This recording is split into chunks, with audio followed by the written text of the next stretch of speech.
It's extraordinary to think that we're having this discussion this evening as the constituency review came out, and all I can describe it in my own constituency for Roscommon Galway is absolute brutal butchery. And I really feel sorry for the people of the Boyle area, which you know well tonight, and Keejo, that famous village, and right up the area of Carrick-on-Shannon, who now are going to be trusted into Sligo, Leitrim, Donegal. So we all were in agreement with Cavan being taken out of that arrangement because it didn't suit, and now they put Roscommon in this area. And it's simply outrageous what is happening in terms of local democracy. There is no local democracy with this sort of scenario. And while I welcome the fact that we have places like Aughrim, Kilcolin, Ballymac Ward coming in East Galway into the constituency, that's fine. And I think a lot of those people, and Deputy Rabbit would know this, would have been quite unhappy with the way they had been left there too. But hopefully this may be better for them now. But look, we have to get into a situation of really practising what we preach in terms of local democracy. And that's why it's great to see Deputy Kinsella bringing this bill forward in terms of commitment given by Fianna Fáil that they would revisit this.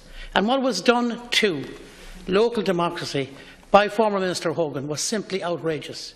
And of course at the time we had a lot of smirking and sneering at the town councils. Some of those town councils had given a profile to their areas that nobody else could give.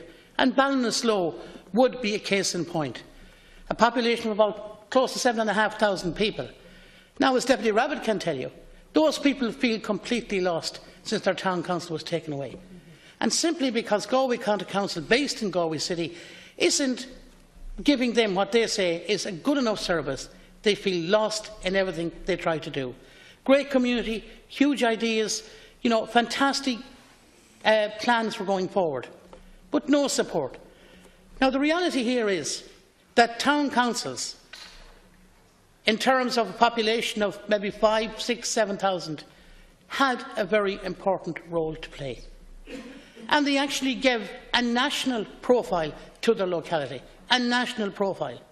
But of course we got into the situation here in this country of saying, town councils, sure, look, they're only talking shops, they don't achieve anything. The reality is those larger town councils created quite a lot for their towns, such as Ballinasloe. And the pride that they had in their locality was second to none. So I'm very delighted with what Deputy Kinsella has done here, and I'm delighted with the support, almost unanimous, across the House for this bill, because it is necessary to ensure that this type of scenario comes back where we have our town councils in the bigger towns. And again, in relation to the review of the constituencies, that is certainly something we are going to have to revisit in this Dáil chamber if we are true Democrats. Very good.